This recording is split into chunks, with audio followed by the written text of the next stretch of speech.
మేమేం చేసామంటే ఇప్పటికి ఇది ఎయిట్ సిరీస్ అంటే లెక్చర్ సిరీస్ పెడుతున్నాం ఒక్కొక్క స్కూల్లో. మీ దగ్గరకు వచ్చేటప్పటికి 8th సిరీస్ అయింది. ఆ 8th సిరీస్ ఎవరి గురించి అంటే జస్టిస్, చెప్పండి, హెచ్ఆర్ ఖన్నా, అంటే హన్సరాజ్ ఖన్నా అని పేరు. ఇవన్నీ నేను ఇప్పుడు చెప్పినవన్నీ మీరందరూ సార్ స్పీచ్ అయిపోయిన తర్వాత ఒక 10 బిట్స్ అడుగుతాం. ఆ 10 బిట్స్ గుర్తుపెట్టుకొని చెప్పిన వాళ్ళకి ఆ పుస్తకాల్లో ఆ బ్యాగ్లో మంచి మంచి బుక్స్ ఉన్నాయి, అవి గిఫ్ట్లుగా ఇస్తాం.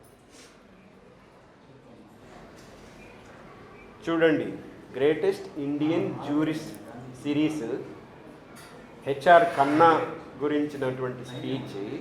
అది కూడా ఒకరి మెమోరియల్ లెక్చర్. ఇక్కడ ఇంకొక బొమ్మ ఉంది, ఇక్కడ చూడండి, మహాశ్వేతాదేవి, చెప్పండి. ఆవిడ great writer and activist, professor.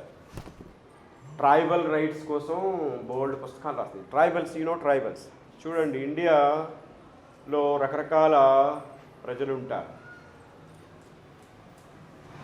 వాళ్ళల్లో మోస్ట్ బ్యాక్వర్డ్ కమ్యూనిటీ ట్రైబ్స్, వాళ్ళ గురించి పుస్తకాలు రాసింది, వాళ్ళ కోసం పనిచేసింది. ఒక యూనివర్సిటీ ప్రొఫెసర్ ఆమె మెమోరియల్ లెక్చర్గా ఈరోజు ఒంగోలు రైలుపేటలోని శ్రీ నేతాజీ హై స్కూల్లో 8th, 9th, 10th విద్యార్థుల ఎదుట ఒక లెక్చర్ ఉంది. ఆ లెక్చరు అబౌట్ హెచ్ఆర్ ఖన్నా అంటే హన్సరాజ్ ఖన్నా, జస్టిస్.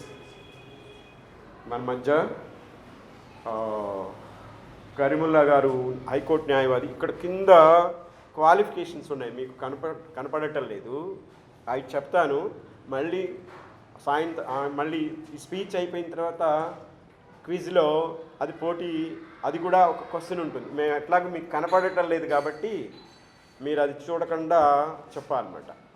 అదేంటంటే ఎంఏ పాలిటీ, చెప్పండి. ఎంఎస్డబ్ల్యూ,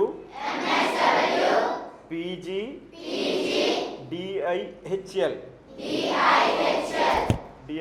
అంటే ఏంటంటే post graduation diploma in international humanitarian చెప్తున్నాను.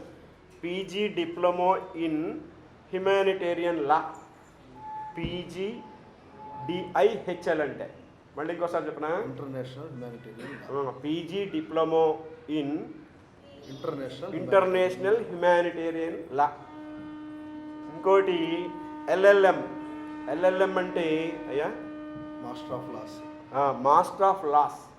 అది కూడా కాన్స్టిట్యూషన్ లా, NLU అంటే నేషనల్ లా యూనివర్సిటీ.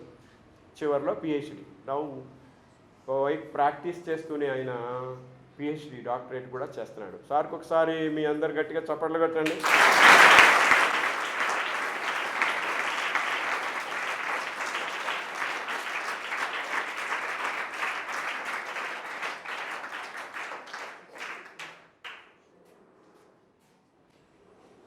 వినపడుతుంది కదా అందరికీ? వినపడుతుంది. అందుకే వినపడకపోతే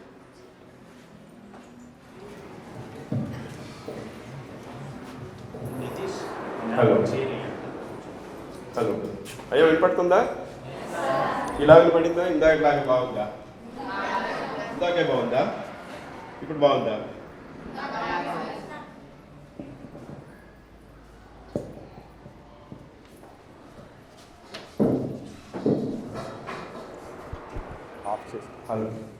ఆఫ్ చేసిన పోతుంది.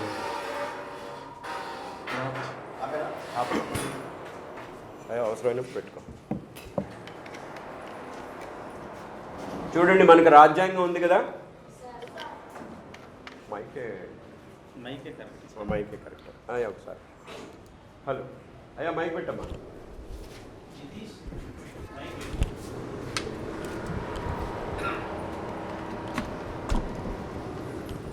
హలో తెలుసు కదా మీకు, రాజ్యాంగం ఉంది కదా భారతదేశంలో. ప్రియాంబుల్ మనం ఫస్ట్ ప్రియాంబుల్ ఎవరికైనా తెలుసా? మనం ప్రతిజ్ఞ చేస్తూ ఉంటాం మార్నింగ్ స్కూళ్ళల్లో, ఇండియా ఈజ్ మై కంట్రీ ఇట్లా. అట్లాగే ప్రియాంబుల్లో కూడా కాన్స్టిట్యూషన్లో ప్రియాంబుల్ ఒకటి ఉంటుంది. సరే, ఎనీహౌ ఇది 8th సిరీస్ లెక్చర్. మీరందరూ నేను సార్ మాట్లాడే ఆ స్పీచ్లోంచి 10 క్వశ్చన్స్ అడుగుతా. ఆ పుస్తకం ఆ బుక్స్ బ్యాగ్లో ఉన్నాయి, తర్వాత తీసి పెడతా. 10 క్వశ్చన్స్ అంటే సార్ మాట్లాడే స్పీచ్లోంచి 10 క్వశ్చన్స్ అడుగుతాం స్పీచ్ అయిపోగానే. అప్పుడు మీకు ఆ గిఫ్ట్లు ఇస్తాం. ఇప్పుడు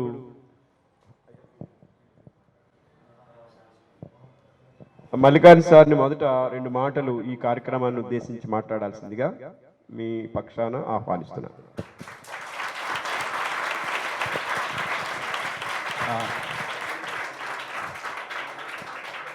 థ్యాంక్ యూ.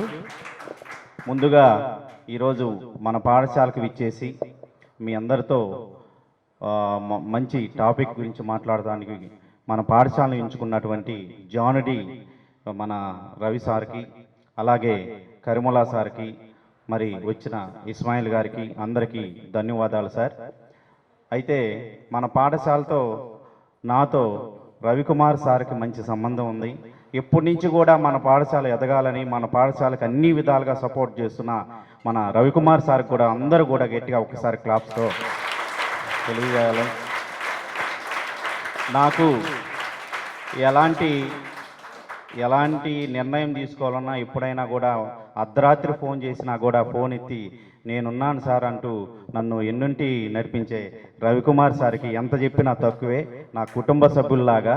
అలాంటి సార్కి ఈరోజు మంచి టాపిక్ ఉంది అంటే మన కరిముల్లా సార్తో మంచి స్పీచ్ ఇప్పించి మన పాఠశాలలో చేస్తున్న విద్యార్థులకి మంచి జ్ఞానాన్ని ప్రసాదిస్తున్నటువంటి మీరు మళ్ళా మా స్కూల్లో కార్యక్రమం నిర్వహించాలి సార్.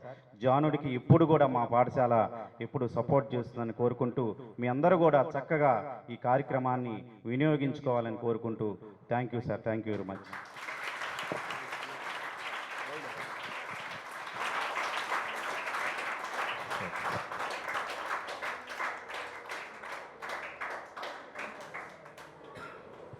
మన మధ్య ఇక్కడ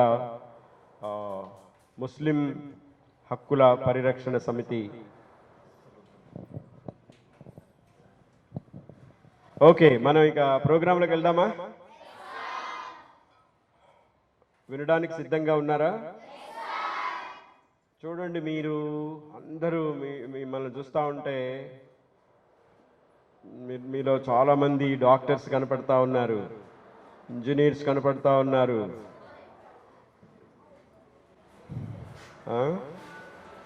ఐఏఎస్ ఆఫీసర్స్ కనపడతా ఉన్నారు, కొంతమంది లేరా? చూడండి, చాలా మందికి చెవులు ఉంటాయి, వినడం చేత కాదు. నోరుంటుంది, సక్రమంగా మాట్లాడలేరు. సక్రమంగా మాట్లాడితేనే నోరున్నట్టు.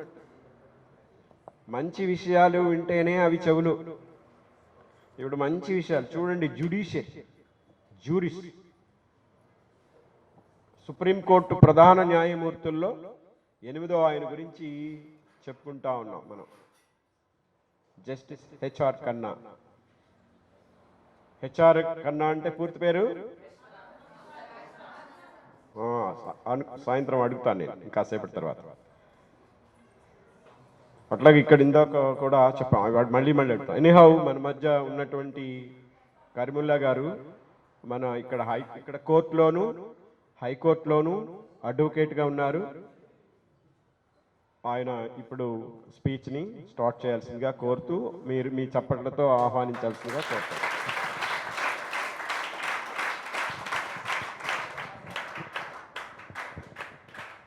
హాయ్ అమ్మా, గుడ్ ఆఫ్టర్నూన్. నేను మీకు ఈరోజు లెక్చర్ ఇవ్వడానికి రాలేదు, ఒక కథ చెప్పడానికి వచ్చా. ఒక మంచి సినిమా లాగా ఉంటుంది కథ, సినిమా కథ చెప్పడానికి వచ్చా.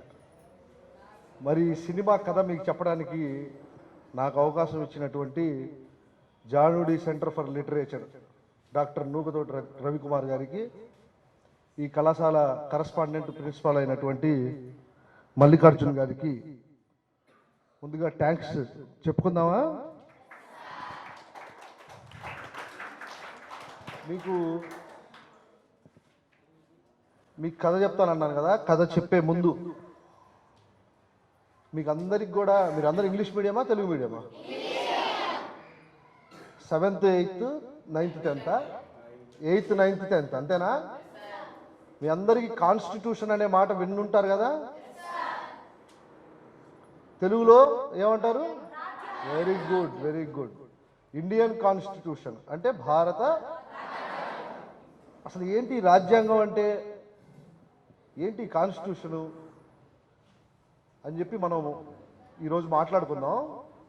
అంతకుముందు కాన్స్టిట్యూషన్లో ప్రియాంబుల్ అనేది ఉండిద్ది. ప్రియాంబుల్ వచ్చిందా మీకు ఎక్కడైనా? 10th వాళ్ళు చెప్పాలి. ప్రియాంబుల్ అంటే ప్రాథమిక, ముందుండేది ప్రాథమిక పీఠిక అంటారు దాన్ని. మీకు వచ్చింది కదా, రాజ్యాంగానికి కూడా ఒక ప్రియాంబుల్ ఉంది. ఆ ప్రియాంబుల్ని ఈరోజు మనందరం కూడా ప్రియాంబుల్ని చదువుకుందామా? ఒకసారి గుర్తు చేసుకుందామా? అంటే కాన్స్టిట్యూషన్ మొదలు పెట్టబోయే ముందు ఆ ప్రియాంబులే ప్రాథమికమైనటువంటి అంశం అన్నమాట. అంటే టోటల్ రాజ్యాంగం మొత్తం కూడా ఈ ప్రియాంబుల్ మీద ఆధారపడి ఉంటుంది. మరి అటువంటి ప్రియాంబుల్ని మీ అందరి నోటా పలకరించాలనేటువంటి దీంతో మీరందరూ నేను చెప్తున్నప్పుడు మీరు కూడా ఆ పదాలని పలకండి, ఓకేనా? We the people of India having solemnly resolved to constitute India into a sovereign, socialist, secular, democratic republic, and to secure to all its citizens justice, social, economical, and political liberty of thought, expression, belief, faith, and worship, equality of status and of opportunity to promote among them all fraternity, assuring the dignity of the individual and unity and integrity of the nation. In our Constituent Assembly, this 26th of November 1949, do hereby adopt, enact, and give to ourselves this Constitution. దీంట్లో మీరందరూ చెప్పారు కదా, we the people of India. We the people అంటే మనందరం భారతీయులం అనేటువంటి పదంతో constitution అనేది start అయింది. జస్టిస్, దేంట్లో జస్టిస్ ఉండాలనేది కాన్స్టిట్యూషన్ చెప్పింది? సోషల్లీ అంటే సోషల్ అంటే మీ సబ్జెక్ట్ కాదు, సమాజం అని. Socially, economically and politically justice ఉండాలని. అదేవిధంగా లిబర్టీ ఆఫ్ థాట్ అంటే స్వేచ్ఛగా మీకు ఆలోచించేటువంటి హక్కు ఉండాలని చెప్పి, expression, belief, faith and worship, మీరు ఏ దేవుణ్ణైనా కొలుచుకునేటువంటి హక్కు, మీరు అనుకున్నటువంటి అంశాన్ని మీరు స్వేచ్ఛగా చెప్పగలిగేటువంటి హక్కు ప్రియాంబుల్ మీకు ఇస్తూ ఉంది. అదేవిధంగా ఈక్వాలిటీ ఆఫ్ స్టేటస్ అంటే అందరూ సమానమైనటువంటి అవకాశాలు పొందే దిశగా రాజ్యాంగం మనకి హక్కుల్ని ప్రసాదిస్తుంది. Equality of status and to promote among them all. అదేవిధంగా ఫెటర్నిటీ అంటే ఎవరైనా చెప్తారా? ఫెటర్నిటీ అంటే సోదర భావం, ఒకళ్ళకి బ్రదర్హుడ్, వెరీ గుడ్ బ్రదర్హుడ్ పెంపొందించే దిశగా ఎవరి మనోభావాల్ని దెబ్బతీయకుండా దేశం యొక్క ప్రతి పౌరుడి యొక్క ఇంటిగ్రిటీని, డిగ్నిటీని కాపాడే విధంగా రాజ్యాంగం మనకి ఈ ప్రియాంబుల్లోనే హక్కుని కల్పించింది. అర్థమైందా? మరి రాజ్యాంగం అమల్లోకి వచ్చినటువంటి తేదీ ఏది?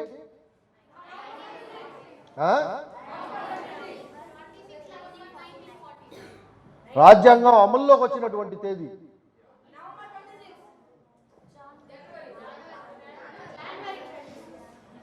January 26, 1950. 1950 January 26 రాజ్యాంగం మనకు అమల్లోకి వచ్చింది. November 26, 1949 ఆ రోజున రాజ్యాంగం మొత్తం కూడా తయారయ్యి ఆ రోజున కాన్స్టిట్యూషన్ డేగా చేసుకుంటారు. అంటే రాజ్యాంగ దినోత్సవ దినంగా ఆ రోజున మనందరం కూడా జరుపుకుంటాం. ఏ డేట్ అది?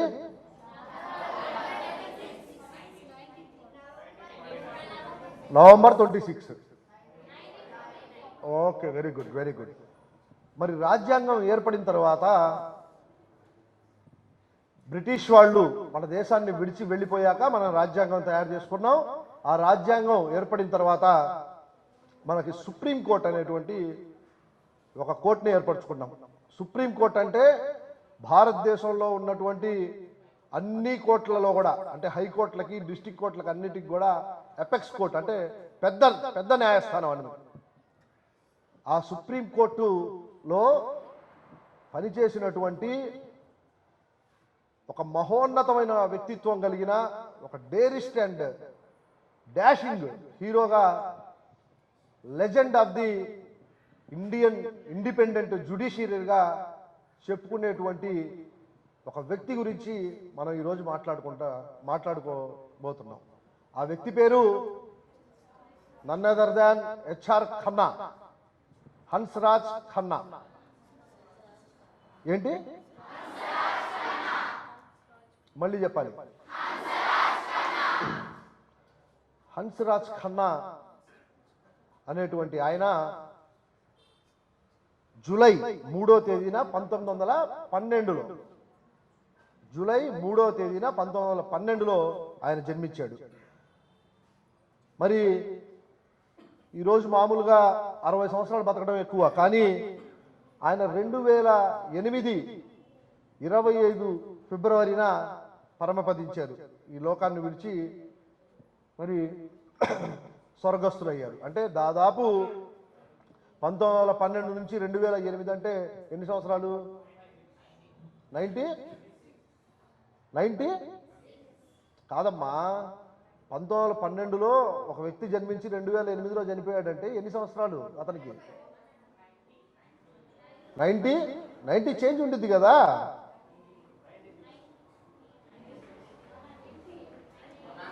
హ్మ్. 2012కి 100 సంవత్సరాలు అవుతాయి. 2008లో చనిపోయాడు కాబట్టి 95 సంవత్సరాలు ఆయనకి. అంతేనా అన్న? సరే, ఈ వ్యక్తి కథని మనం చెప్పుకోవాలి ఈరోజు. ఏమ్మా, వింటారా శ్రద్ధగా? ఆయన కథని మనం చెప్పుకుంటున్నామంటే మరి ఎక్కడో పుట్టాడు ఆయన. పంజాబ్లో పుట్టాడు, ఇక్కడ కాదు పుట్టింది, ఒంగోలులో కాదు, ఎప్పుడో పుట్టాడు. 1912లో చనిపోయాడు. మరి అటువంటి వ్యక్తి గురించి మనం ఇక్కడ చెప్పుకోవాల్సినటువంటి అవసరం వచ్చిందంటే అతను చేసినటువంటి గొప్ప పనుల వల్ల ఈరోజు మనం ఇక్కడ చెప్పుకుంటున్నాం. అటువంటి గొప్ప పనులు మీలో, మీ అందరిలో ఉన్నటువంటి వాళ్ళు కూడా చేసి చరిత్రలో మన పేరు నిలిచిపోయే విధంగా మనందరి యొక్క భవిష్యత్తు ఉండాలని చెప్పి కోరుకుంటూ నేను కొన్ని పదాలు చెప్తాను, గుర్తుపెట్టుకోండి. ఈ కథలో వచ్చేటువంటి పదాలు: Hansraj Khanna, okay, Indira Gandhi, emergency period 1975 to 1977, okay, Jaganmohan, Raj Narayan, Jayaprakash Narayan,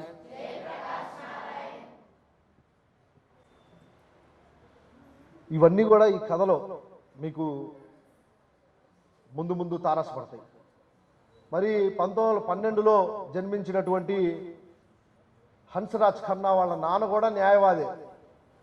ఈయన ఎల్ఎల్బిని చదివిన తర్వాత ప్రాక్టీస్ మొదలుపెట్టాడు. 1930లో ప్రాక్టీస్ మొదలుపెట్టి 32లో ప్రాక్టీస్ మొదలుపెట్టి 1951లో అడిషనల్ డిస్ట్రిక్ట్ జడ్జిగా, సెషన్స్ జడ్జిగా నియమించబడ్డాడు. ఆ తర్వాత 1961లో హైకోర్టుకి ఎలివేట్ అయ్యాడు. ఆయన 1966లో ఢిల్లీ హైకోర్టు కొత్తగా ఏర్పడి ఢిల్లీ హైకోర్టుకి ఆయన ఎలివేట్ అయ్యి ఢిల్లీ హైకోర్టులో చీఫ్ జస్టిస్గా పనిచేశాడు. ఆ తర్వాత అసలు కథ మొదలైంది 1971లో. 1971లో ఈయన సుప్రీంకోర్టు న్యాయమూర్తిగా నియమించబడ్డాడు. ఎవరు? హన్స్రాజ్ ఖన్నా. ఆయన 1971లో సుప్రీంకోర్టు న్యాయమూర్తిగా నియమించబడిన తర్వాత అసలు కథ మొదలైంది.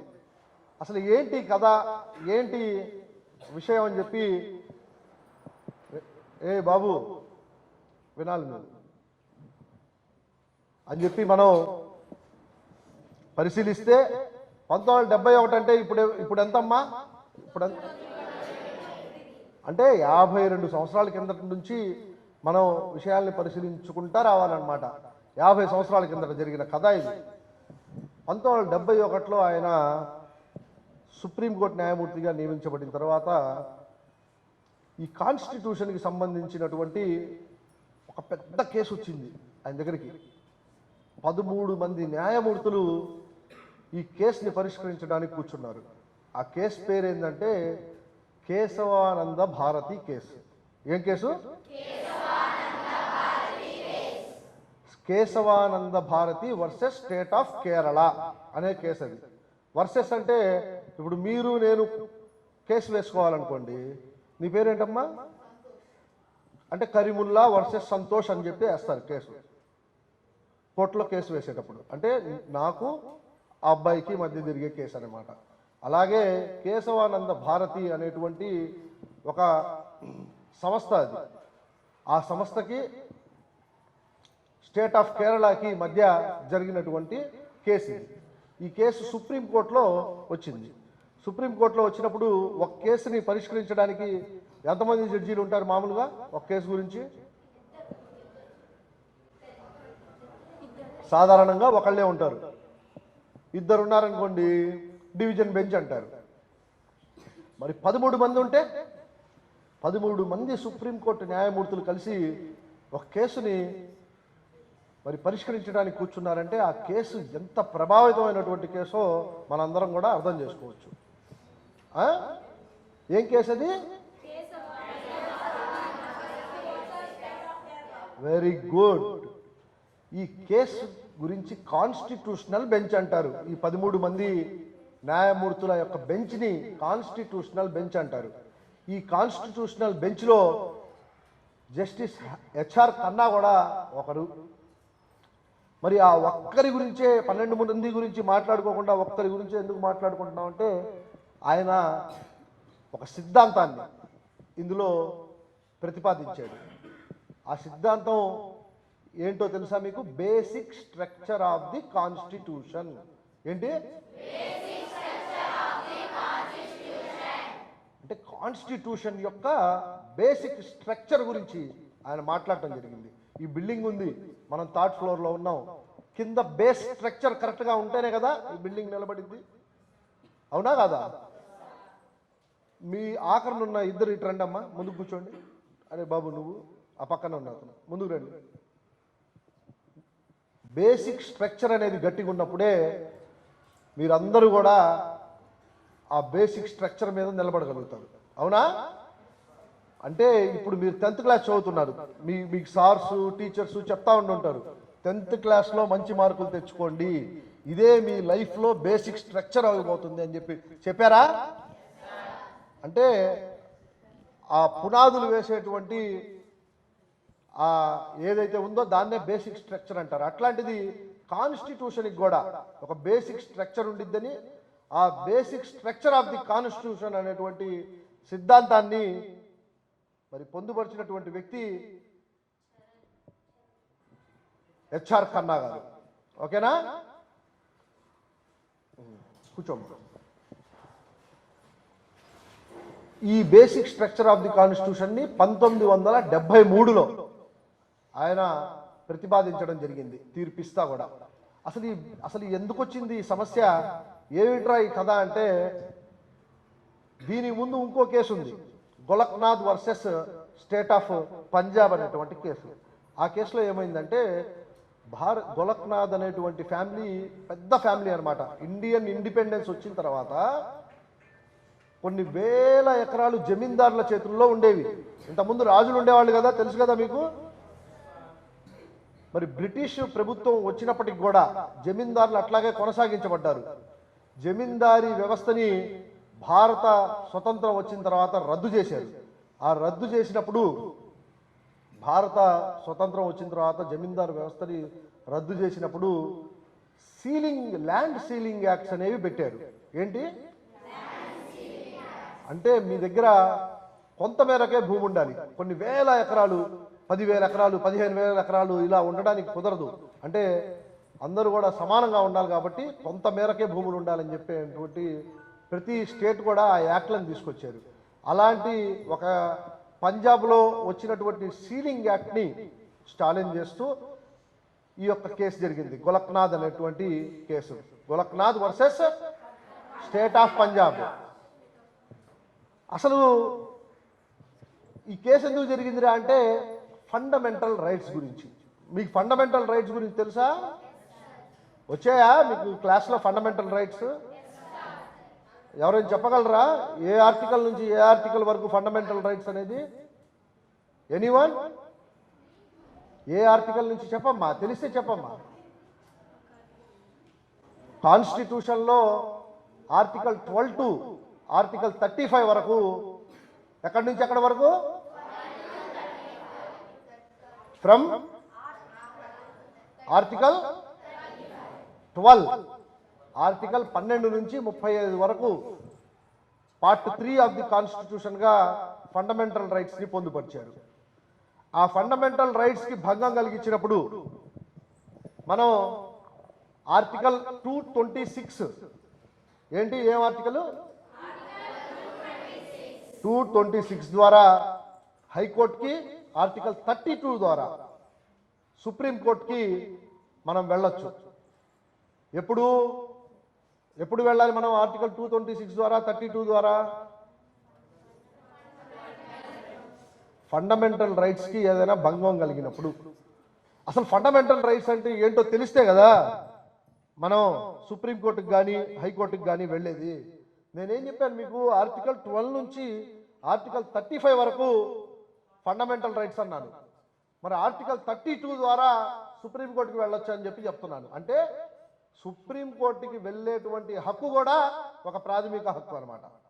అర్థమైందా? సుప్రీంకోర్టుకి వెళ్ళే అప్రోచ్ అయ్యేటువంటి right also is a fundamental right. So ఈ కేసులో ప్రాథమిక హక్కుగా, అప్పుడు ప్రాథమిక హక్కుగా ఉండేటువంటి ఆస్తిని కలిగి ఉండేటువంటి హక్కు ఏదైతే ఉందో అది ప్రాథమిక హక్కుగా ఉంది. ఆర్టికల్ 19 క్లాజ్ 1F ద్వారా, ఆర్టికల్ 19 క్లాజ్ 1F ద్వారా ప్రాథమిక హక్కుగా ఉంది. రైట్ టు ఎక్వైర్ ప్రాపర్టీ అనేటువంటి హక్కు ఫండమెంటల్ రైట్గా ఉండడం వల్ల ఐసీ గోలక్నాథ్ కేసులో వాళ్ళు ఆ ఫండమెంటల్ రైట్ని భంగం పరుస్తున్నటువంటి, ఆ ఫండమెంటల్ రైట్కి కాంట్రేగా ఉన్నటువంటి యాక్ట్ మీద సుప్రీంకోర్టుకి వెళ్ళడం జరిగింది. అప్పుడు సుప్రీంకోర్టు ఏం చెప్పిందంటే, ఫండమెంటల్ రైట్స్కి భంగం కలిగించేటువంటి ఏ చట్టం కూడా అమల్లో ఉండటానికి వీల్లేదని చెప్పి తీర్పిచ్చింది. అరే ఇదేంటి ఇలా తీర్పిచ్చింది సుప్రీంకోర్టు అని చెప్పి వెంటనే కాన్స్టిట్యూషనల్ అమెండ్మెంట్ అంటే ఏంటి అమ్మా? వెరీ గుడ్, రాజ్యాంగ సవరణ. అంటే రాజ్యాంగంలో మార్పులు చేర్పులు చేసుకునేటువంటి సడలింపు అనేది ఎవరికి ఉంది? రాజ్యాంగాన్ని సవరణ చేసేటువంటి అధికారం రాజ్యాంగాన్ని సవరణ చేసేటువంటి అధికారం భారతదేశము పార్లమెంట్కి ఉంది. Okay, parliament is the supreme body of India అన్నమాట. పార్లమెంట్లో ఎవరెవరు ఉంటారు?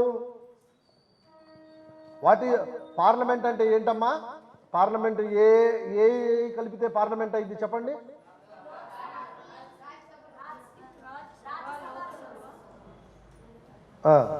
రాజ్యసభ, లోక్సభ, అంతేనా? ఇంకేమైనా ఉందా అమ్మా? వెరీ గుడ్, చప్పట్లు కొట్టండి అందరూ. Very nice. రాజ్యసభ, లోక్సభ, రాష్ట్రపతి, ఈ మూడు కలిస్తే పార్లమెంట్. పార్లమెంట్కి కాన్స్టిట్యూషనల్ అమెండ్మెంట్ చేసేటువంటి అధికారం ఉండిద్ది అనమాట. ఇప్పుడు నేనేం చెప్పాను ఇందాక, ఏ కేసులో మరి ప్రాథమిక హక్కులకు భంగం కలగకుండా తీర్పిచ్చిందని చెప్పాను ఇందాక. ఇప్పుడు చెప్పాను IC Golaknath versus state of Punjab. ఆ కేసులో ఏమైంది? సుప్రీంకోర్టు తీర్పిచ్చేసింది, ఫండమెంటల్ రైట్స్ని అబ్రేడ్ చేసేటువంటి అధికారం, ఆ చట్టం పనికిరాదు, క్యాన్సిల్ చేసేస్తున్నాం అని చెప్పి ఇచ్చేసింది. ఇప్పుడు వెంటనే వీళ్ళు ఏం చేశారంటే ఒక కాన్స్టిట్యూషనల్ అమెండ్మెంట్ తీసుకొచ్చారు, 24th కాన్స్టిట్యూషనల్ అమెండ్మెంట్. ఆ అమెండ్మెంట్ ద్వారా ఫండమెంటల్ రైట్స్ని, కాన్స్టిట్యూషన్ ఏదైతే కాన్స్టిట్యూషన్లో ఫండమెంటల్ రైట్స్ ఉన్నాయో వాటిని మనం సవరణ చేసే విధంగా ఆర్టికల్ 368 ద్వారా పార్లమెంట్కి హక్కు ఉందని చెప్పి, ఏ ఆర్టికల్? 368 ద్వారా పార్లమెంట్కి హక్కు ఉందని చెప్పి 24th సవరణ ద్వారా మరి లైన్లోకి తీసుకొచ్చేశారు. ఇది జరిగినప్పుడు కొన్ని రోజులకి మళ్ళీ 1973లో ఒక కేసు 13 మంది ధర్మాసనంతో సుప్రీంకోర్టు ముందుకు వచ్చింది. ఏం కేసు అది? Very good, very good, very good, very good, very nice, very nice. బాగా వింటున్నారు. కేశవానంద భారతి కేసులో ఇప్పుడు అస్సలు సమస్య మొదలైంది. ఏంటి? ఫండమెంటల్ రైట్స్కి భంగం కలిగే దిశగా చట్టాలు చేసేటువంటి అధికారం పార్లమెంట్కు ఉందా లేదా? అసలు ఏంటి కథ? ఈ ఆర్టికల్ 368 ద్వారా పార్లమెంట్ ఫండమెంటల్ రైట్స్ని కట్టేలు చేస్తూ చేయొచ్చా లేదా అనేటువంటి ఒక సందేహం ఈ 13 మంది జడ్జెస్ బెంచ్కి వచ్చినప్పుడు జస్టిస్ హెచ్ఆర్ ఖన్నా, ఏంటి పూర్తి పేరు ఏంటి హెచ్ఆర్ ఖన్నాది? హన్స్రాజ్ ఖన్నా. నేను ఇందా చెప్పాను కదా మీకు, basic structure of the Indian constitution అనేటువంటి ఒక డాక్టరేన్, అంటే ఒక సిద్ధాంతాన్ని ప్రతిపాదించారు. అంటే పార్లమెంటు ఏదైనా అమెండ్మెంట్ చేసే అధికారం ఉందిలే కానీ ఏదైతే basic structure of the constitution ఉందో దాన్ని అమెండ్మెంట్ చేసేటువంటి అధికారం పార్లమెంట్కి లేదు అని చెప్పి ఆయన తన తీర్పు ద్వారా తెలియపరిచాడు. అంటే పార్లమెంట్ని ఫండమెంటల్ రైట్స్ ఏ ఉన్నాయో ఆ ఫండమెంటల్ రైట్స్లో కొన్ని మాత్రమే రీజనబుల్ రిస్ట్రిక్షన్స్తో పార్లమెంటు అమెండ్మెంట్ చేయగలిగితే కానీ బేసిక్ స్ట్రక్చర్ ఏదైతే ఉందో ఆ బేసిక్ స్ట్రక్చర్ని చెరిపేటువంటి అధికారం పార్లమెంట్కి లేదని చెప్పి మరి ఆయన తన తీర్పు ద్వారా చెప్పడం జరిగింది. ఇప్పటికి కూడా ఆ తీర్పు వచ్చి 50 సంవత్సరాలు అయిపోయింది. మొన్న ఏప్రిల్ 24తో 1973లో ఏప్రిల్ 24 వచ్చినటువంటి తీర్పు 50 సంవత్సరాలు అయిపోయినా కూడా ఆ బేసిక్ స్ట్రక్చరే, ఆ హెచ్ఆర్ కన్నా ఇచ్చినటువంటి తీర్పు వలనే ఈ రాజ్యాంగంలో ఎంతమంది పార్లమెంట్లు మారినా ఎంతమంది అధికారం మారినా కూడా కాన్స్టిట్యూషన్లో ఉన్నటువంటి బేసిక్ స్ట్రక్చర్ని మార్చలేకపోయారంటే ఆ రోజు ఆ లెజెండ్ ఆఫ్ ది లా ఎవరు? ఆయన ఇచ్చినటువంటి తీర్పు ప్రభావమే ఇదంతా కూడా అని చెప్పి మీకు చెప్తా ఉన్నాను అనమాట. మరి ఆ తర్వాత ఏమైంది? 1975లో ఇందిరాగాంధీ తెలుసు కదా మీకు, ఎవరు ఇందిరాగాంధీ?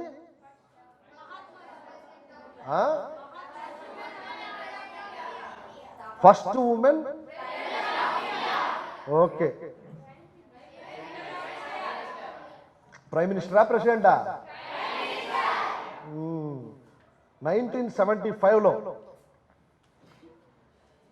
ఆఫ్టర్ ఇండియన్ ఇండిపెండెన్స్ వచ్చిన తర్వాత 1975లో ఎమర్జెన్సీని పెట్టారు. ఎవరు పెట్టారు? ఎమర్జెన్సీ అంటే ఏంటి? ఇందిరాగాంధీ ఎమర్జెన్సీని పెట్టింది. అంటే ఆర్టికల్ 352 ద్వారా ఎమర్జెన్సీని ప్రొక్లమినేషన్ చేసేటువంటి అధికారం పార్లమెంటుకు ఉంది. ఎవరు చేయాలి? ఇందాక మీరు పార్లమెంట్ అంటే చెప్పాను కదా, రాజ్యసభ, లోక్సభ, ప్రెసిడెంట్ అని. ప్రెసిడెంట్గా ఉన్నటువంటి వ్యక్తి ఎమర్జెన్సీని ప్రకటిస్తాడనమాట. అప్పుడు 1975లో ఫక్రుద్దీన్ అలీ ఖాన్ అనేటువంటి ఆయన భారతదేశపు రాష్ట్రపతిగా ఉన్నాడు. ఆయన ఇందిరాగాంధీ సూచనల మేరకు ఈ యొక్క ఎమర్జెన్సీని భారతదేశం అంతా కూడా ప్రకటించడం జరిగింది.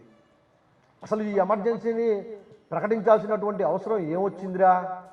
అరే, ఎమర్జెన్సీ ఇంటర్నల్ డిస్టర్బెన్స్ అంటే భారతదేశంలో లోపల డిస్టర్బెన్స్ ద్వారా ఎమర్జెన్సీని పెట్టాల్సిన పనేమొచ్చిందని చెప్పి మనం తెలుసుకుందాం. మరి ఏమైందంటే, ఇందిరాగాంధీ ఎన్నికల్లో పోటీ చేసినప్పుడు రాజ్ నారాయణ్ అనేటువంటి వ్యక్తి ఆమె యొక్క ప్రత్యర్థి అనమాట. ఆ ఎన్నికల్లో ఆమె మాల్ ఫంక్షన్స్ అంటే ఎన్నికల్ని ప్రభావితం చేసే దిశగా, ఎన్నికల్లో గెలుపొందడానికి చెడు దారులు అంటారు కదా, అంటే మాల్ ప్రాక్టీస్ అంటారు కదా, అలా మాల్ ప్రాక్టీస్ చేసిందని చెప్పి అలహాబాద్ హైకోర్టులో కేసు వేశాడు. అలహాబాద్ హైకోర్టులో ఆమె మాల్ ప్రాక్టీస్ చేసిందని చెప్పి సాక్ష్యాలతో సహా నిరూపించబడింది. జగన్మోహన్ అనేటువంటి జడ్జి, అలహాబాద్ హైకోర్టు జడ్జిగా ఉన్నటువంటి జడ్జి ఆమెని శిక్షార్హులుగా ప్రకటిస్తూ 6 సంవత్సరాలు ఆమె ఎలక్షన్స్లో పోటీ చేయకూడదని, ఆమె ప్రధానమంత్రిగా ఉండడానికి అర్హురాలు కాదని చెప్పి తీర్పు ఇవ్వడం జరిగింది. ఎవరు? ఏ జడ్జి ఇచ్చారు? ఏ కోర్టు అది? అలహాబాద్ హైకోర్టు ఇచ్చింది. ఈ తీర్పుతో ఇందిరాగాంధీ గరం అయిపోయింది.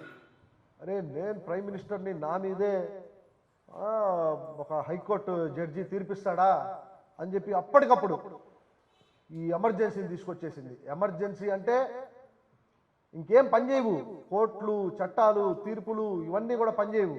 అంతా కూడా అధికారం అంతా కూడా ప్రెసిడెంట్ చేతిలోకి వెళ్ళిపోతాయి. ఈ ఎమర్జెన్సీ తీసుకొచ్చేసింది. ఎమర్జెన్సీ కాలంలో ఎవరైతే ప్రెస్ ఉందో, లాయర్స్ ఉన్నారో, సంఘ సంస్కర్తలు ఉన్నారో, ఆపోజిట్ పార్టీస్ ఉన్నారో, వీళ్ళందరినీ కూడా లక్షల సంఖ్యలో జైల్లో వేసేయడం జరిగింది.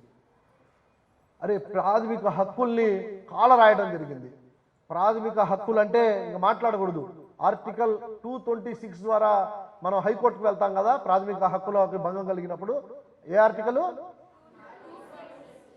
మరి సుప్రీంకోర్టుకి అయితే 32. Very good. ఆర్టికల్ 226 ద్వారా హైకోర్టుకి వెళ్తాం కదా. హైకోర్టుకి వెళ్ళినప్పుడు దాదాపు 12 హైకోర్టులు అరే ఇది తప్పు, ఇలా ప్రాథమిక హక్కులకు భంగం కలిగించకూడదు, ఫండమెంటల్ రైట్స్ని కట్టలు చేయకూడదు అని చెప్పి చెప్పారు. ఇవన్నీ కూడా తీసుకొచ్చి మరి సుప్రీంకోర్టుకి ఈ టైంలోనే ఒక కేసు వచ్చింది. ఆ కేసు పేరు ఏడిఎం జబల్పూర్. ఏంటి? ఏడిఎం జబల్పూర్ కేసు అంటారు ఆ కేసుని. ఆ కేసుని హెబియస్ కార్పస్ కేసు అని కూడా అంటారు. ఏం కేసు అంటే రిట్స్లో హెబియస్ కార్పస్ అనేది ఒక రిట్ అన్నమాట. 5 టైప్స్ ఆఫ్ రిట్స్ ఉంటాయి, దాంట్లో ఒకటి హెబియస్ కార్పస్. హెబియస్ కార్పస్ అనేటువంటి పదం మీకు ఎక్కడైనా వచ్చిందా? కాలేదా? హెబియస్ కార్పస్ అంటే హ్యావ్ ద బాడీ అని. ఏంటి? లాటిన్ వర్డ్ అన్నమాట హెబియస్ కార్పస్ అనేది. హెబియస్ కార్పస్ అంటే have the body, produce the body before the court, produce the person before the court. ఎవరినైతే మీరు ఇల్లీగల్ డిటెన్షన్ చేశారో, ఇల్లీగల్ అరెస్ట్ చేశారో, లేకపోతే కనబడకుండా చేశారో అతన్ని తీసుకొచ్చి కోర్టు ముందు నుంచోబెట్టండి అనేటువంటి ఒక రిట్నే హెబియస్ కార్పస్ రిట్ అంటారు. ఆ యొక్క కేసుని హెబియస్ కార్పస్ కేసుగా చెప్పుకుంటారు. ఏడిఎం జబల్పూర్ కేసుని. ఏడిఎం జబల్పూర్ అంటే ఏడిఎం అంటే additional district magistrate. Additional district magistrate జబల్పూర్కి ఎడిషనల్ డిస్ట్రిక్ట్ మెజిస్ట్రేట్గా ఉన్నటువంటి additional district magistrate versus Shivkant Shukla. Shivkant వీళ్ళిద్దరికి మధ్య జరిగినటువంటి కేసు సుప్రీంకోర్టు వరకు వెళ్ళి సుప్రీంకోర్టులో దీని మీద ఏదైతే ఎమర్జెన్సీ ఈ యొక్క చట్టాలన్నింటినీ కూడా సర్ప్రెస్ చేయడం, ప్రాథమిక హక్కుల్ని కాలరాయడం, వీటన్నిటి మీద ఈ యొక్క కేసు 5 జడ్జీల ధర్మాసనంగా ఏర్పడింది. 5 జడ్జెస్ కాన్స్టిట్యూషనల్ బెంచ్గా ఏర్పడినటువంటి ఈ ఏడిఎం జబల్పూర్ కేసులో హెచ్ఆర్ ఖన్నా కూడా ఒకరు. హెచ్ఆర్ ఖన్నా ఆయనతో పాటు ఏఎన్ రాయ్, ఎవరు Hameedullah Beg, YV Chandrachud, PN Bhagavati.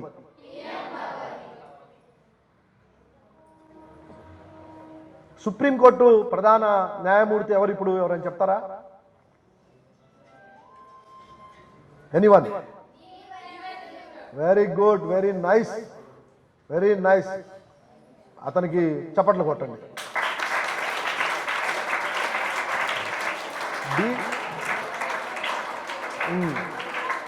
Okay.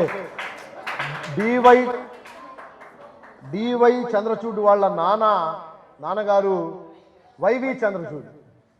ఎవరు? ఇప్పుడు ప్రధాన న్యాయమూర్తిగా ఉన్నటువంటి వాళ్ళ నాన్నగారు YV Chandrachud. YV Chandrachud, AN Ray, MH Beg, PN Bhagwati, HR Khanna, వీళ్ళ 5 కూడా ఈ యొక్క ఏడిఎం జబల్పూర్ కేసులో కాన్స్టిట్యూషనల్ బెంచ్ అన్నమాట. ఈ హెచ్ఆర్ ఖన్నా ఒక్కరు తప్ప ఇచ్చినటువంటి తీర్పులు, అంటే జడ్జెస్ వారికి ఇష్టం వచ్చినట్టుగా డిసెంటింగ్ తీర్పు ఇవ్వచ్చు, లేకపోతే అనుకూలంగా తీర్పు ఇవ్వచ్చు. అది వారి ఒపీనియన్, వారు చెప్పేటువంటి వ్యూ. అలా ఈ 4 కూడా ఏదైతే ఎమర్జెన్సీ కాలంలో కేంద్ర ప్రభుత్వం విధించినటువంటి ఆంక్షలు, ప్రాథమిక హక్కుల మీద కేంద్ర ప్రభుత్వం విధించినటువంటి ఆంక్షలు సరి అయినవే అని చెప్పి మరి వారు సమర్థించారు. ఎవరు? మిగతా 4 జడ్జీలు. ఒక్క జడ్జి మాత్రం ప్రాథమిక హక్కులకి భంగం కలిగించడానికి లేదు, ప్రాథమిక హక్కులకి భంగం కలిగించేటువంటి హక్కు, ఈవెన్ ఎమర్జెన్సీలో కూడా ప్రాథమిక హక్కులు అనేవి పనిచేస్తూనే ఉంటాయి. ప్రాథమిక హక్కులకి భంగం కలిగించేటువంటి అధికారం పార్లమెంట్కి కానీ ఎమర్జెన్సీకి కానీ లేదని చెప్పి తీర్పు ఇవ్వడం జరిగింది. ఆ ఒకే ఒక వ్యక్తి ఎవరు? అంటే ఫండమెంటల్ రైట్స్ లేవనుకోండి అసలు మనందరం బతకలేము. ఆర్టికల్ 14 తెలుసా మీకు ఎవరికైనా? బాబు చెప్తున్నా. Article 14, anybody? Right to equality. అంటే మనందరం కూడా సమానం అనేటువంటి ఆర్టికల్ 14 ద్వారా ప్రాథమిక హక్కుగా ఉంది. Anybody equal before the law. Right to equality అనేటువంటి ఆర్టికల్ 14 ద్వారా మనందరికి కూడా చెప్తా ఉందన్నమాట. ఆర్టికల్ 19లో ఇందాక నేను చెప్పాను కదా, article 19 class 1F right to acquire property. దాన్ని ఆర్టికల్ 19 క్లాస్ 1Fని మరి రిపీల్ చేశారు ఈ కేశవానంద భారతి ఈ తీర్పుల తర్వాత. ఎందుకంటే రైట్ టు ఎక్వైర్ ప్రాపర్టీ అనేది ఫండమెంటల్ రైట్గా పెడితే ఎవరు ఎంత ఆస్తి అయినా సంపాదించుకోవచ్చు, భారతదేశం మొత్తం కూడా మొత్తం స్థలాలు నావే అని చెప్పి వాళ్ళు సంపాదించుకుంటారనేటువంటి దీంతో ఫండమెంటల్ రైట్గా తీసేసి దాన్ని కాన్స్టిట్యూషనల్ రైట్గా 300A కింద పెట్టారు. ఒక కొత్త చాప్టర్ని తీసుకొచ్చి 300A కింద, ఆర్టికల్ 300A కింద దాన్ని పెట్టడం జరిగింది. సరే, article 19 right to freedom of speech expression, right to movement in India from any place to any place, right to leave in India in any place, అలాగే రైట్ టు ఫార్మ్ అసోసియేషన్స్, అలాగే right to మీకు ఇష్టం వచ్చినటువంటి వృత్తిని, మీకు ఇష్టం వచ్చినటువంటి వ్యాపారాన్ని, మీకు ఇష్టం వచ్చినటువంటి పనుల్ని నిర్వహించుకునే విధంగా ఈ యొక్క ఆర్టికల్ 19లో ఉంది. చట్టానికి లోబడి మీకు ఇష్టం వచ్చినటువంటి వృత్తి, అంటే స్మగ్లింగ్ చేస్తాం మేమంటే కుదరదు, చట్టానికి లోబడి చేసేటువంటి వృత్తిని కూడా మీరు మీ వృత్తిని మీరు ఏ వృత్తినైనా స్వీకరించేటువంటి అధికారం ఆర్టికల్ 19 ద్వారా ఇవ్వబడింది. Right to freedom of speech and expression అంటే మనం ఏదైనా మాట్లాడేటువంటి హక్కు, చట్టానికి లోబడి రీజనబుల్ రిస్ట్రిక్షన్స్ ఉన్నాయి. ఆర్టికల్ 19 క్లాస్ 2లో రీజనబుల్ రిస్ట్రిక్షన్స్ ఉన్నాయి. వాటి ద్వారా ఆర్టికల్ 19 అన్నిటికంటే ముఖ్యమైనటువంటి article 21 right to life and personal Liberty, అసలు బ్రతికి ఉండేటువంటి హక్కు, బ్రతకడానికి కావాల్సినటువంటి హక్కు ఆర్టికల్ 21. అసలు ఆర్టికల్ 21ని కనుక ఎమర్జెన్సీ ద్వారా సర్ప్రెస్ చేస్తే లాలెస్ సొసైటీ అయిపోయిద్ది, అంటే చట్టం లేనటువంటి సమాజం అయిపోయిద్దని చెప్పి హెచ్ఆర్ కన్నా తన తీర్పులో మరి స్పష్టంగా రాయడం జరిగింది. ఏ కేసులో ఇదంతా జరిగింది?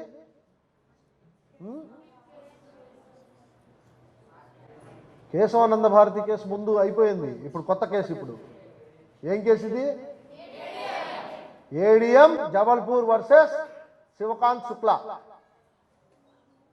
ఓకే, 1976లో వచ్చింది ఈ కేసు.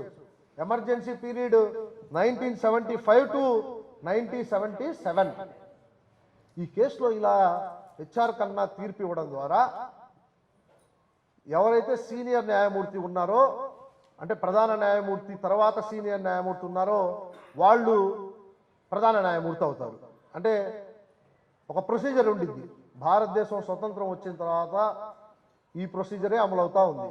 కానీ హెచ్ఆర్ కన్నాకి తెలుసు ఈ యొక్క ఇంపాక్ట్ తన మీద పడిద్దని చెప్పి. భారతదేశంలో India is Indira, Indira is India అనేటువంటి అంత గొప్ప ప్రభావితం, అంత గొప్ప నాయకురాలుగా ఆ రోజు ఇందిరాగాంధీ ఉంది. కానీ ఇందిరాగాంధీని ఎదిరిస్తూ, అంటే ఎదిరించడం అంటే ఆమెకేదో వ్యతిరేకంగా తీర్పు ఇవ్వాలని కాదు, ఫండమెంటల్ రైట్స్కి భంగం కలగకూడదు. కాన్స్టిట్యూషన్లో ఉన్నటువంటి ప్రాథమిక హక్కులకు భంగం కలిగితే ఆర్టికల్ 14, 19, 21ని గోల్డెన్ ట్రయాంగిల్ ఆఫ్ కాన్స్టిట్యూషన్ అంటారు. Golden triangle of constitution. ఏ ఆర్టికల్స్? 21. ఈ హక్కులకి భంగం కలిగినప్పుడు కాన్స్టిట్యూషన్ ఉన్నా ఒకటే లేకపోయినా ఒకటే అని చెప్పి ఆయన తీర్పు ఇవ్వడం జరిగింది. ఆయన తీర్పుతో ఇందిరాగాంధీ గరం అయిపోయి ఆయన కంటే జూనియర్ అయినటువంటి హమీదుల్లా బేగ్ని చీఫ్ జస్టిస్ ఆఫ్ ఇండియాగా చేసేసింది అనమాట 1977లో. దీంతో ఆయన స్వచ్ఛందంగా జడ్జిగా, సుప్రీంకోర్టు జడ్జిగా ఉన్నటువంటి వ్యక్తి తన పదవికి రాజీనామా చేసేసాడు. 1977లో రాజీనామా చేసేసాడు ఆయన. చేసిన తర్వాత ఇందిరాగాంధీ గవర్నమెంట్ పడిపోయింది. ఆ తర్వాత మొరార్జీ దేశాయ్, విన్నారా మొరార్జీ దేశాయ్ పేరు? One of the prime minister. ఆయన గవర్నమెంట్ వచ్చిందనమాట. ఆయన గవర్నమెంట్ వచ్చిన తర్వాత హెచ్ఆర్ కన్నాని ఎన్నో పదవులు స్వీకరించమన్నారు. ఫుడ్ కమిషన్ చైర్మన్గా ఉండమన్నారు, ఫైనాన్స్ కమిషన్ చైర్మన్గా ఉండమన్నారు. నథింగ్, ఏది యాక్సెప్ట్ చేయాలి. ఆయన లా కమిషన్ చైర్మన్గా ఆయన యాక్సెప్ట్ చేశాడు. ఎందుకంటే చట్టాల పట్ల, న్యాయం పట్ల, లా పట్ల ఉన్నటువంటి ప్రేమతో ఆయన లా కమిషన్ చైర్మన్గా 1977 నుంచి 79 వరకు ఆయన పనిచేయడం జరిగింది. ఆయన్ని ఒత్తిడి చేసి న్యాయశాఖ మంత్రిగా ఉండమని చెప్తే న్యాయశాఖ మంత్రిగా ఆయన ప్రమాణ స్వీకారం చేసి 3 రోజుల్లోనే రిజైన్ చేసేసాడు. అంటే ఎక్కడ అన్యాయం జరిగినా, ఎక్కడ ఏదైనా అతనికి తప్పని అనిపిస్తే ఖచ్చితంగా చెప్పేటువంటి మనస్తత్వం ఉన్నటువంటి వ్యక్తి హెచ్ఆర్ కన్నా అనమాట. ఆ తర్వాత 6 నెలలకి ఆ గవర్నమెంట్ పడిపోవడం, ఆ తర్వాత ఆయన చేసినటువంటి సేవలకు గాను ఆయన బతుకున్నప్పుడే, అంటే ఈ విశిష్టమైనటువంటి తీర్పు, ప్రాథమిక హక్కులకు భంగం కలగకుండా ఇచ్చినటువంటి తీర్పు ద్వారా ఎవరైనా చనిపోతే విగ్రహాలు పెడతారు. సుప్రీంకోర్టులో ఈ హెచ్ఆర్ ఖన్నా యొక్క విగ్రహం పెట్టడం జరిగింది.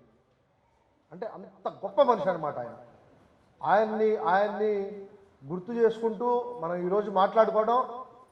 మరి 1999లో ఆయనకి పద్మ విభూషణ్ అనేటువంటి బిరుదుని భారత ప్రభుత్వం ఇవ్వడం జరిగింది ఆయన చేసినటువంటి సేవలకు గాను.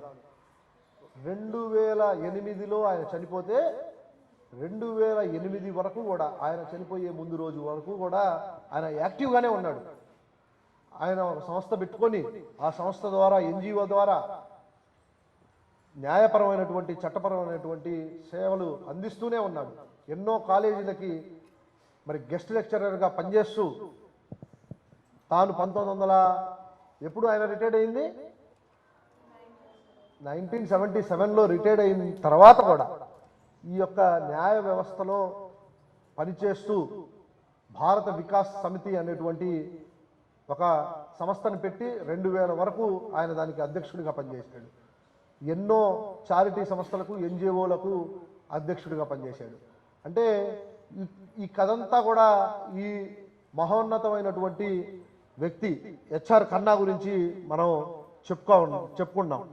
ఆయన్ని హెడ్డింగ్ కూడా పెట్టారు సారు, క్రుసేడర్ ఆఫ్ సివిల్ రైట్స్ అని చెప్పి. సివిల్ రైట్స్కి, ఫండమెంటల్ రైట్స్కి, కాన్స్టిట్యూషనల్ రైట్స్కి, పొలిటికల్ రైట్స్కి భంగం కలగకుండా పనిచేసినటువంటి గొప్ప జడ్జి గారు ఎవరైనా ఉన్నారంటే అది హెచ్ఆర్ ఖన్నా, హన్స్రాజ్ ఖన్నా. ఇప్పుడు 1900 మళ్ళీ వెనక్కి వెళ్దాం మనం. స్వతంత్రం వచ్చిన తర్వాత భారత రాజ్యాంగాన్ని తయారు చేసుకోవడంలో who is the father of the constitution?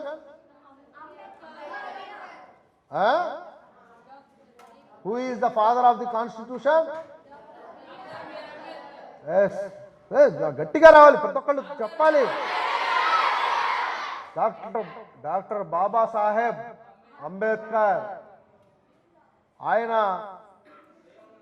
రాజ్యాంగంలో పొందుపరిచినటువంటి ఈ ప్రాథమిక హక్కులు, ఆదేశిక సూత్రాలు, ఇవన్నీ ఏవైతే ఉన్నాయో డాక్టర్ బాబాసాహెబ్ అంబేద్కర్ ఇచ్చినటువంటి రాజ్యాంగాన్ని, ఆ రాజ్యాంగ విలువల్ని, ఆ మౌలిక స్వరూపాన్ని, ఆ ప్రాథమిక సిద్ధాంతాల్ని వేటిని కూడా భంగం చేసేటువంటి అధికారం ఈవెన్ పార్లమెంట్కి కూడా లేదని చెప్పినటువంటి గొప్ప మరో అంబేద్కర్ హన్స్రాజ్ ఖన్నా. అంటే ఇండియన్ ఇండిపెండెన్స్ వచ్చిన తర్వాత జరిగినటువంటి లీగల్ హిస్టరీని పాఠ్యాంశాల్లో కూడా పొందుపరచాల్సినటువంటి అవసరం ఉంది. ఏం జరుగుతూ ఉంది, మరి సూపర్మసీ ఆఫ్ ది కాన్స్టిట్యూషన్ని భంగం కలిగించేటప్పుడు ఏ నిర్ణయాలు తీసుకోబడతా ఉన్నాయి మీ అందరికీ తెలియాలి. 10th క్లాస్కి వచ్చేటప్పటికే 10th క్లాస్లో నాకు తెలిసి కాన్స్టిట్యూషన్ గురించి అంతా ఉండిద్ది కాన్స్టిట్యూషన్ గురించి. 10th క్లాస్ బుక్స్ నేను చూశాను. సో ఒక గొప్ప వ్యక్తి గురించి ఈరోజు మనం మాట్లాడుకున్నాం కదా. ఇంకో గొప్ప వ్యక్తి ఇటు పక్క ఉన్నారు, ఆయన గురించి, ఆమె గురించి అన్న చెప్పారు. ఏం పేరు ఆమెది? మహాశ్వేతాదేవి. ఈమె 1926లో జన్మించింది. 2016 వరకు ఆమె బతికింది. అంటే 90 సంవత్సరాలు బతికింది ఈమె గొప్ప రైటర్ అన్నమాట. గిరిజన హక్కుల్ని కాపాడే విధంగా ఈమె తన రచనల్ని కొనసాగించింది. ఇప్పుడు బంగ్లాదేశ్ ప్రధాన నగరంగా ఉన్నటువంటి ఢాకాలో, అప్పటి భారతదేశంలో కలిసి ఉన్నటువంటి ఢాకాలో ఈమె జన్మించింది. ఢాకాలో జన్మించిన తర్వాత ఈమె తన 20వ ఏట నుంచి రచనలు చేయడం స్టార్ట్ చేసింది. ఆమె చేసినటువంటి గొప్ప గొప్ప రచనల ద్వారా ఎంతోమంది గిరిజనుల హక్కుల్ని కాపాడే దిశగా ఆమె పోరాటం చేసింది. ఆమె చేసినటువంటి సేవలకు గాను భారత ప్రభుత్వం ఆమెకి పద్మ విభూషణ్ అనేటువంటి బిరుదునిచ్చింది. మరి అటువంటి ఇద్దరు గొప్ప వ్యక్తుల గురించి మీరు ఈరోజు తెలుసుకున్నందుకు మీకు సంతోషంగా ఉందా? మీరు సాటిస్ఫై అయ్యారా? ఇప్పుడు ప్రాథమిక హక్కుల గురించి, రాజ్యాంగం గురించి, హెచ్ఆర్ ఖన్నా గురించి, ఎమర్జెన్సీ గురించి ఇవన్నీ కూడా తెలుసుకున్నారు కదా. Very good. ఇక ఇంతటితో ఈ యొక్క క్లాస్ని ముగిద్దాం. మరొక క్లాస్లో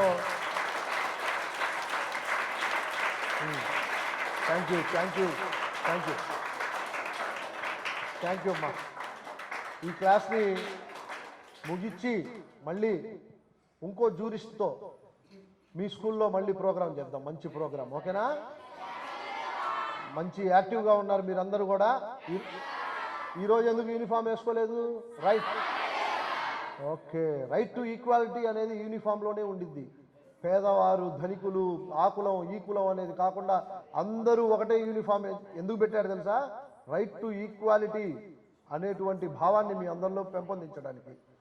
మరి అటువంటి రైట్ టు ఈక్వాలిటీ ఏ ఆర్టికల్లో ఉందో చెప్పాను కదా, సార్ అడుగుతారు ఇప్పుడు, మీరు చెప్పాలి. ఓకే, థ్యాంక్ యూ అమ్మా.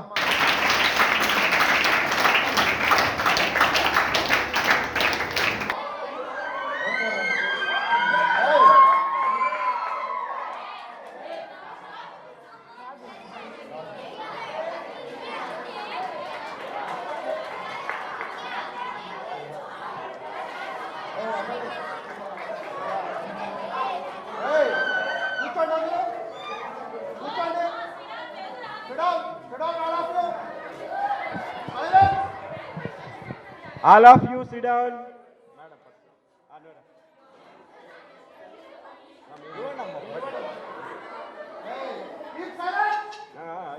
Okay. Aira, madam. Yes, madam.